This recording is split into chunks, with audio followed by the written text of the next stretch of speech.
Have you ever noticed how some people don't just take up your time? They take your pulse? Well, I spent an hour on the phone with someone like that today. We didn't even argue. There was no big fight, no screaming, no drama. We just talked. Well, they talked. And I just sat there, staring at a spot on the wall, feeling the life slowly leak out of my fingertips. And it was like, in those 60 minutes, that person will pick apart 60 different things about you, all while you console them, being a good friend, and give you major inferiority complex and 10 new insecurities to cry about later.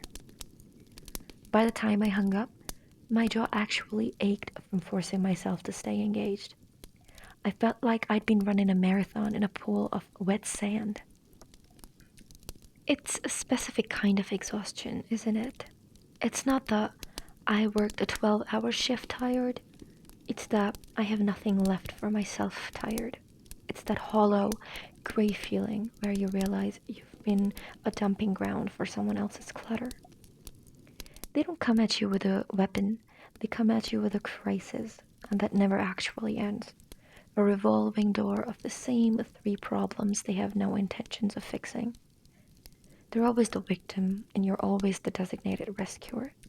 There's this heavy, suffocating silence that leaves in the conversation, a gap you feel obligated to fill until you're literally breathless. They treat your empathy like an all-you-can-eat buffet. They pull up a chair, eat until they're full, and never once stop to ask if the kitchen is closing or if the cook is starving. And God, the guilt. That's the worst part. I feel like a bad person for feeling drained.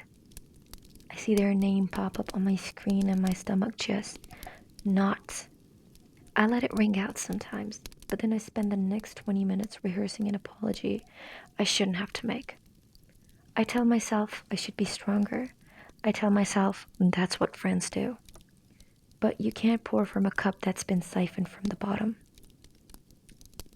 I'm starting to realize some people don't actually want your advice. They don't even want your help. They just want a witness to their chaos. They want to see their own reflection in your exhaustion because it makes their mess feel valid. Some would even go as far as tearing you apart and watch you crumble, making you feel horrible and less in comparison, just so that they can feel good about themselves. I keep thinking I'm done being a ghost in my own life, just so someone else can feel full. Picking up the phone shouldn't feel like an act of self-sacrifice. No, isn't a rejection of them. It's a rescue mission for me. And I think I'm finally worth saving.